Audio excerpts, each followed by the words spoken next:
20-year-old Sarah Miller was a bright, bubbly college student. She was studying to be a teacher, driven by a passion for working with children. Little did she know, a sinister fate awaited her.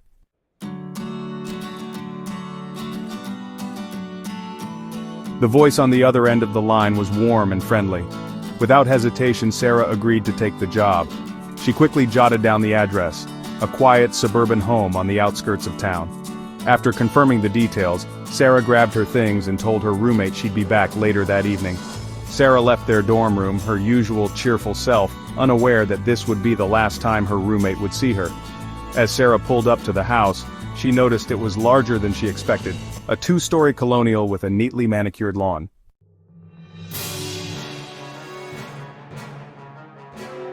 Taking a deep breath, Sarah tried to shake off the feeling of unease. She reminded herself that she was just being paranoid.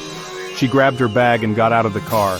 As she walked up the driveway towards the front door, she noticed that the curtains were drawn, shrouding the house in an unnatural darkness.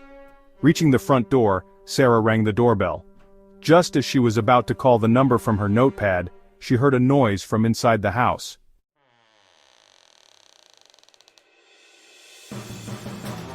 Hesitantly, Sarah tried the doorknob.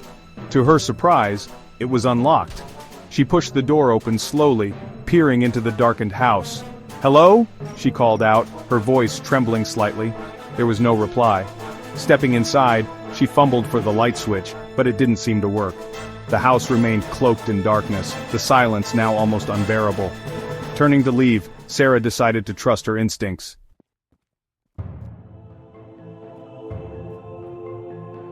This time, it was closer, a soft scraping sound like footsteps on the floor above.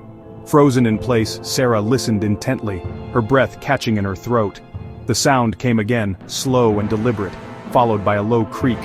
Adrenaline surged through her veins. She had to get out of there, and fast. Fumbling with the doorknob, she managed to pull the door open and stumbled back out into the fading light.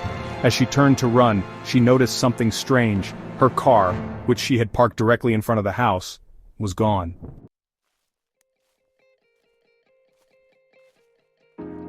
Sarah ran. She ran as fast as her legs could carry her, her lungs burning, her legs screaming in protest. The houses blurred into one another, their dark windows like empty eyes watching her flee. Where could she go?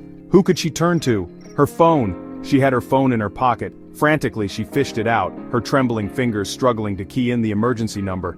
But the phone seemed dead, the screen blank and unresponsive. Despair threatened to engulf her.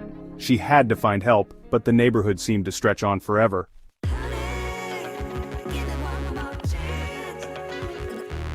Through the darkness she saw a light. A single, solitary light in the distance. Hope surged through her, a beacon in the overwhelming darkness. As she drew closer, she realized it was a streetlight, casting a dim glow on the sidewalk ahead. And beneath the streetlight she saw it, her car. Relief washed over her, so intense it made her knees weak.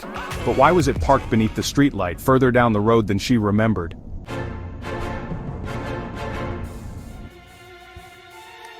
The car was empty, her bag, her belongings, everything was gone.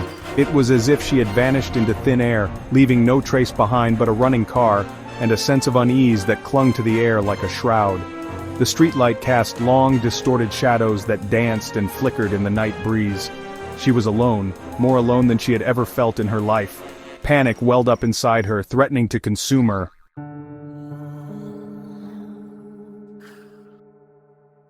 As she stood there, paralyzed by fear, her gaze fell upon something lying on the ground beside her car.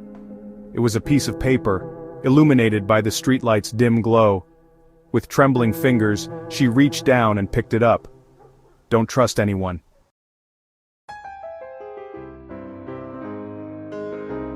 News of Sarah's disappearance spread like wildfire. The once peaceful community was gripped by fear and uncertainty. The police launched a full-scale investigation, determined to find Sarah and bring her home safe.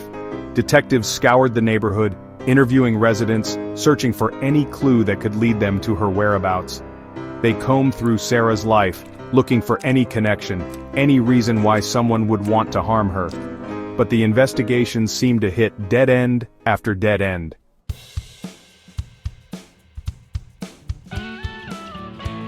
The investigation continued, but every lead seemed to evaporate into thin air. The phone number Sarah had been given for the babysitting job was traced to a burner phone, purchased with cash and long since discarded. The address she had been given led to the abandoned house, its empty rooms offering no clues to her disappearance. Witnesses reported seeing a dark-colored sedan speeding away from the neighborhood around the time Sarah vanished, but no one could provide a clear description of the driver or the license plate. The police chased down every lead, every rumor, every whisper in the wind, but each one led to a dead end. The fear that had gripped the town in the early days after her disappearance began to morph into a chilling acceptance that Sarah might be gone forever.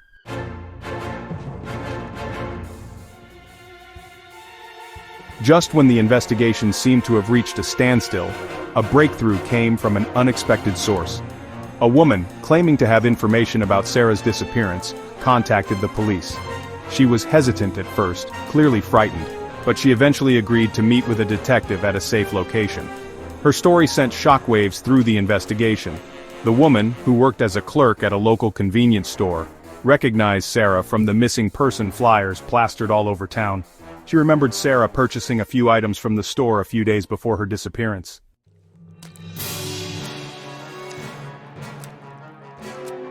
The police were immediately interested in the clerk's story. It was the first credible lead they had had in months. They released a sketch of the man seen with Sarah, hoping someone would recognize him. The tattoo of the serpent on his forearm was a distinctive detail, one they hoped would lead them to their suspect. The case had taken a dark turn, leading them down a path shrouded in mystery and danger.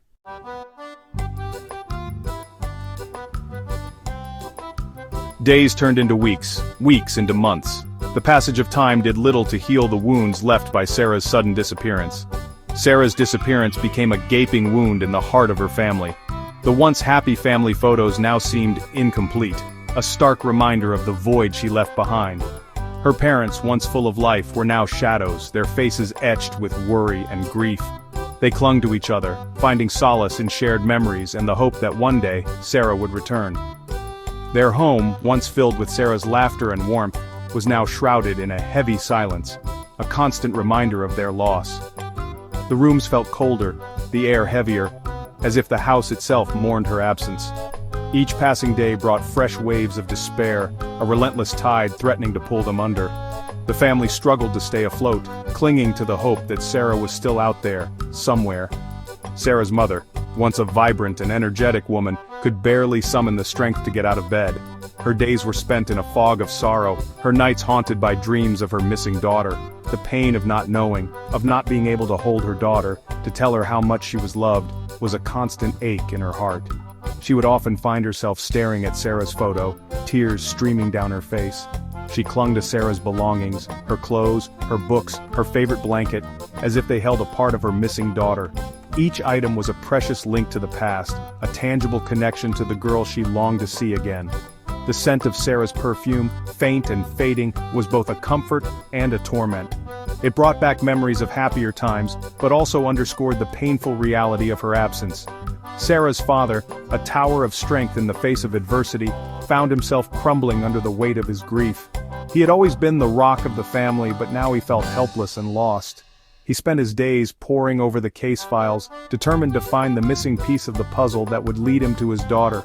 Every clue, every lead, no matter how small, was meticulously examined. He haunted the police station, desperate for any scrap of information, any new lead, anything that would bring him closer to Sarah. The officers knew him by name, his presence a constant reminder of the unresolved case. But his efforts seemed futile, each dead end pushing him further into despair. The weight of unanswered questions and the fear of never finding Sarah gnawed at his soul, leaving him feeling more defeated with each passing day.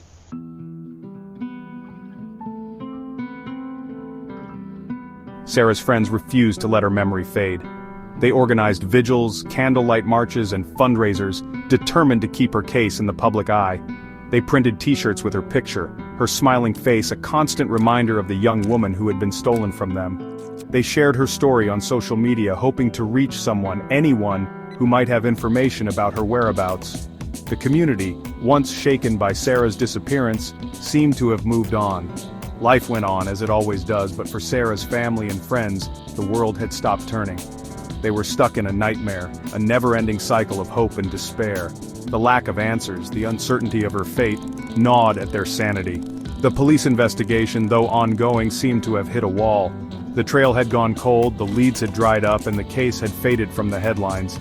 Sarah's disappearance, once a high-profile mystery, was now just another unsolved case, filed away in a drawer gathering dust. But for those who loved her, the search for answers would never end. They refused to accept that Sarah was gone, holding on to the hope, however faint, that one day they would see her smiling face again.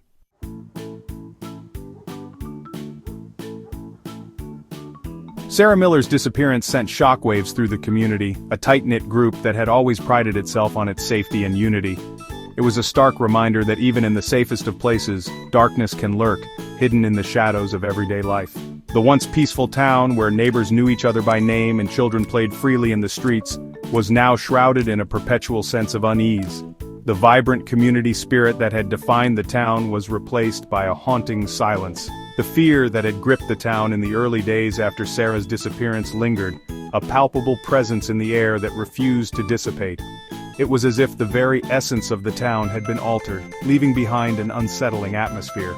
Parents held their children a little closer, their hearts heavy with worry, and their minds filled with dread. The carefree days of summer, filled with laughter and adventure, were replaced with a newfound sense of caution and vigilance. The streets, once bustling with activity, seemed eerily quiet, as if the town itself was holding its breath, waiting for the other shoe to drop. The trust that had once bound the community together had been shattered, replaced by suspicion and fear. The annual town picnic, once a joyous celebration of community spirit, was cancelled that year, the festive atmosphere overshadowed by the dark cloud hanging over the town. The park where children once played without a care in the world now stood empty, the swing swaying gently in the breeze, a haunting reminder of the innocence that had been lost. Sarah's disappearance had left an indelible mark on the town, a scar that time would not easily heal.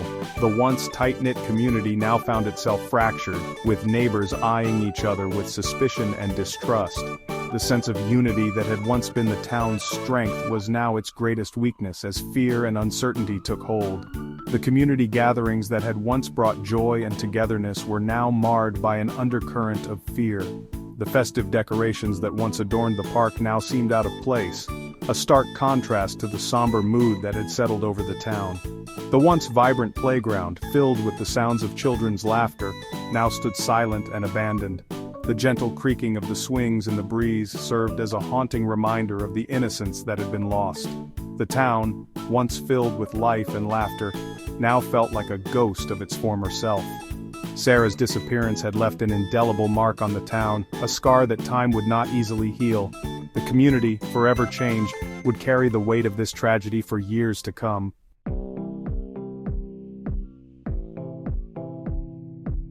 Years have passed since that fateful night, but the mystery of Sarah Miller's disappearance remains unsolved. The small town she called home has never been the same, forever haunted by the unanswered questions and the void left by her absence. Every corner of the town holds a memory of Sarah, from the park where she used to play to the school she attended. Her story is etched into the fabric of the community, a constant reminder of the fragility of life. The case, once a top priority for the local police department, has grown cold, the leads exhausted, the trail gone cold. Detectives who once worked tirelessly to find her have since retired or moved on, leaving behind a file that gathers dust. The sense of urgency that once permeated the investigation has faded, replaced by a somber acceptance of the unknown. The file sits on a shelf in the evidence room, a testament to the fragility of life and the enduring power of hope. It serves as a silent witness to the countless hours spent searching for answers, a symbol of the community's unyielding desire for closure. Each page within the file tells a story of hope, despair, and the relentless pursuit of truth. But for those who knew and loved Sarah, the memory of her bright smile and infectious laugh continues to burn bright, a beacon of hope in the darkness. Her presence is felt in the laughter of children, the warmth of family gatherings, and the quiet moments of reflection. Her spirit lives on in the hearts of those who refuse to let her memory fade. Her family, though forever marked by the pain of her loss, has found a way to honor her memory by living their lives with purpose and compassion, the values that Sarah held dear. They gather together, sharing stories and memories, finding strength in each other. They have turned their grief into a force for good, creating a legacy that reflects Sarah's kindness and generosity. They have established a scholarship in her name, ensuring that her dream of becoming a teacher lives on, inspiring future generations to make a difference in the world. This scholarship has already helped many students pursue their own dreams, a testament to Sarah's enduring impact. Her passion for education and her love for children continue to inspire and motivate. Sarah's disappearance serves as a chilling reminder that the world can be a dangerous place, even in the most ordinary of settings. It has prompted the community to be more vigilant, to look out for one another, and to cherish the moments they have with their loved ones. The once quiet streets now hold an air of caution, a collective awareness of the fragility of life. It is a story that resonates with every parent, every friend, every community that has ever experienced the agonizing uncertainty of a loved one gone missing. The fear, the hope, the endless waiting, it is a shared experience that binds them together. Community meetings and vigils have become a source of support and solidarity, a way to cope with the unthinkable. The mystery of Sarah Miller's vanishing serves as a cautionary tale, a reminder to cherish our loved ones, to hold them close, and to never ever give up hope. For even in the darkest of times, the human spirit has an uncanny ability to find strength, resilience, and a glimmer of hope in the most unexpected of places. It is a testament to the enduring power of love and the unbreakable bonds that connect us all.